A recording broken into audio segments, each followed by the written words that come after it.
ibadah yang paling aman daripada dia itu membaca salawat kepada Nabi kita Muhammad. Dikatakan oleh ulama, membaca salawat kehadapan junjungan kita Muhammad Sallallahu Alaihi Wasallam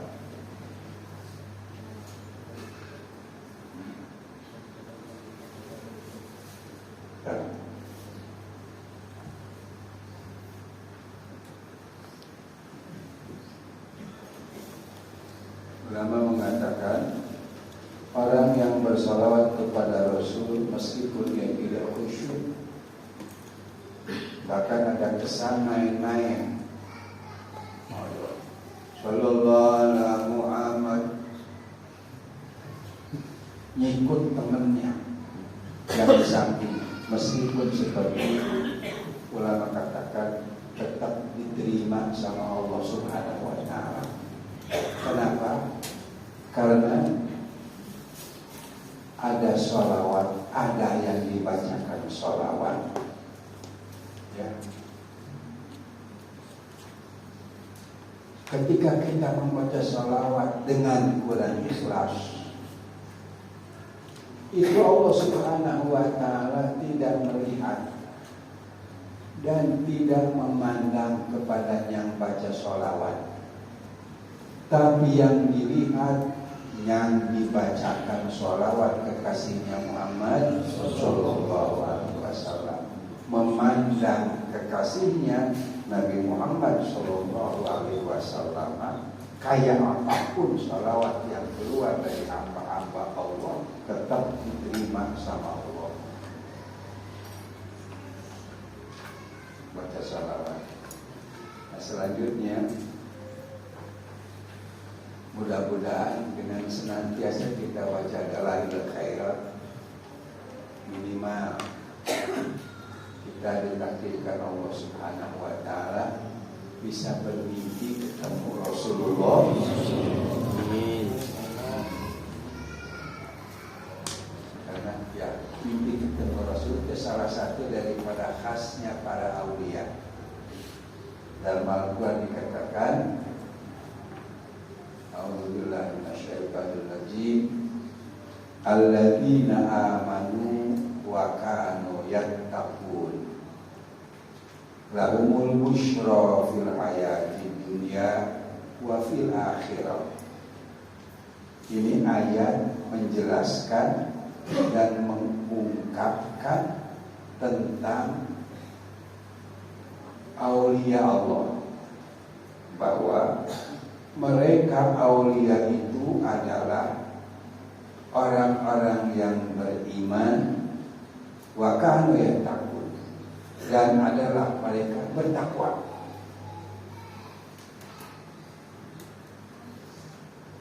Iman dan bertakwa.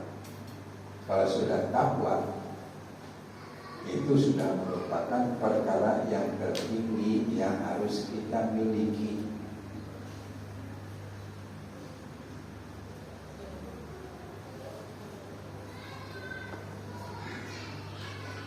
Lahumul busyra fil hayati dunya. Hak mereka, hak para aulia, busyra di kehidupan dunia dan di kehidupan akhirat. Ulama ahli tafsir berbeda pendapat mengenai tafsir daripada busyra.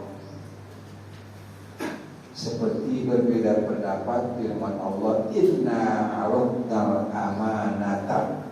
Kata al-amanat itu ditafsirkan oleh ulama ahli tafsir dengan penafsiran yang berbeda.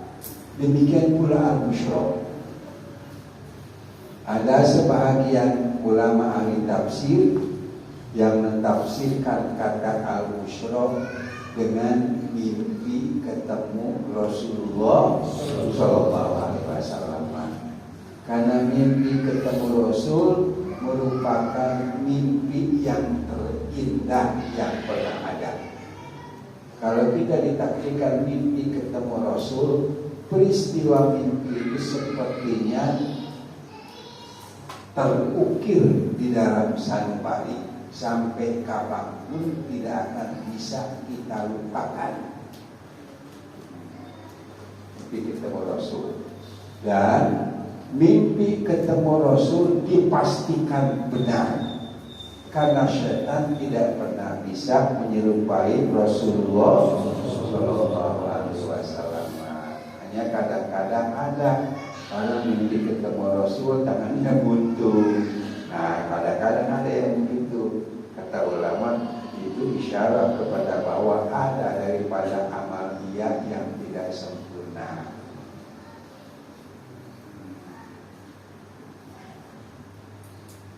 Enakkah mimpi ketemu Rasul? Enak banget.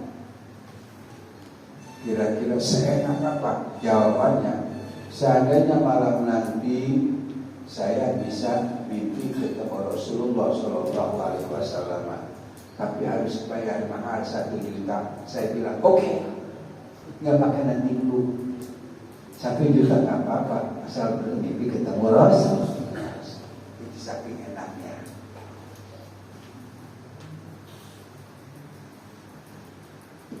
Mudah-mudahan bersaudara. Ada lagi yang mentafsirkan busyra itu bukan mimpi ketemu Rasul, tapi saat ia dalam sakratul maut, ia melihat surga di mana besok ia akan tinggal di dalamnya. Ini diisyarai oleh firman Allah Subhanahu wa taala, tatanazzalu alaihimul malaikatu alla takhafu wa la tahzanu wa abshiru bil jannati allati kuntum tu'adun. Ketika seorang mukmin yang taqi dalam sakratul maut, dalam ikhtiar, turun malaikat mendekatinya. Kata malaikat, kamu jangan takut, kamu jangan sedih, bergembiralah dengan surga yang Allah janjikan untukmu. Nah, saat malaikat ngomong begitu, langsung nunduk nono, melihatmu. Begitu kita nengok, surganya kelihatan. Saking enaknya, baru lihat tuh, belum masuk. Saking enaknya melihat surga, sampai sakratul maut hampir tidak berasa. Pengen gak kayak gitu? Paling sakit yang ada di dunia itu dicabut nyawa. Wah, itu sakit. Tapi karena berbarengan dengan melihat surga, yang sakit pun jadi tidak terlalu sakit. Banyak D-nya. Kamu kayak ini. Nanti bacanya, ini cara bacanya. Cuma saya tanaskan.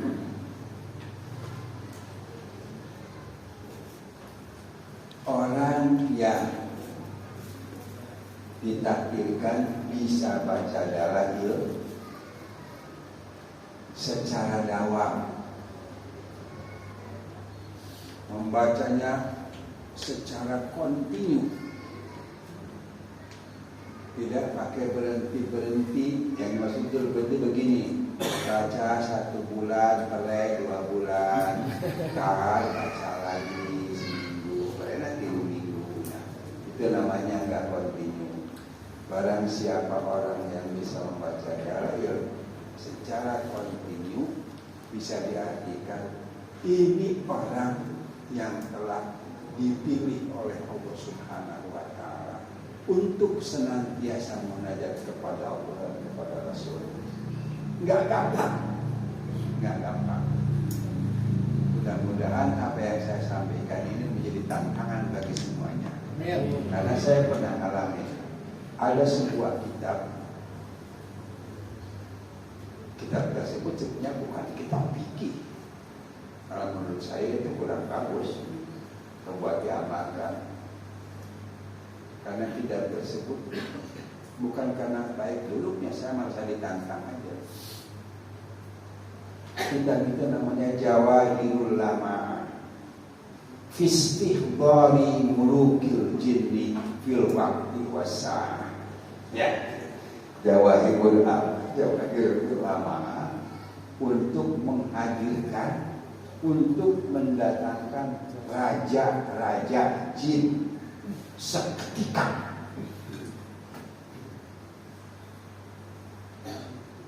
Kalau ditanya, ngapain kita datangin raja jin? Bukan nggak bagus untuk diamalkan. Cuma dalam kitab itu disebutkan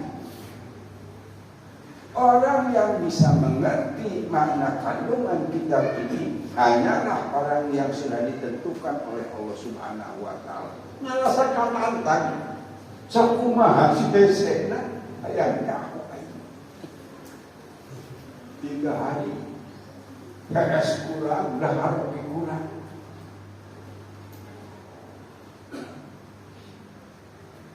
Dalam kurang 3 hari terus dibutuhkan, terus dapat. Misalnya Al-Malikul Qudus Salamul Mu'minul Muhaiminul Azizul Jabbarul Mutakabbir. Dari beberapa nama itu kemudian kita olah sedemikian pula rupa sehingga terlahirlah asma-asma malaikat. Dan asma malaikat itu nanti ada akhwannya kalau kita para penghulunya. Dan penghulu-penghulunya itulah yang dijadikan kosam. Kehati itu.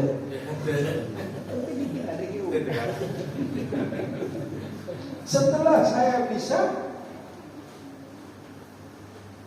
ini saya paham, bisa.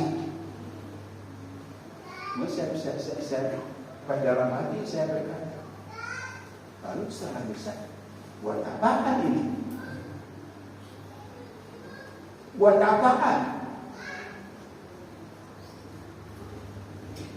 Begitu timbul pertanyaan dalam hati, buat apaan?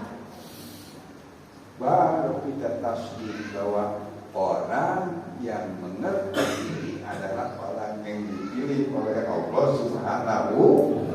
Kalau yang benar-benar mengerti akan mengatakan ini buat apa? Kalau yang tadarruk ke Allah, baik. Nah, pertama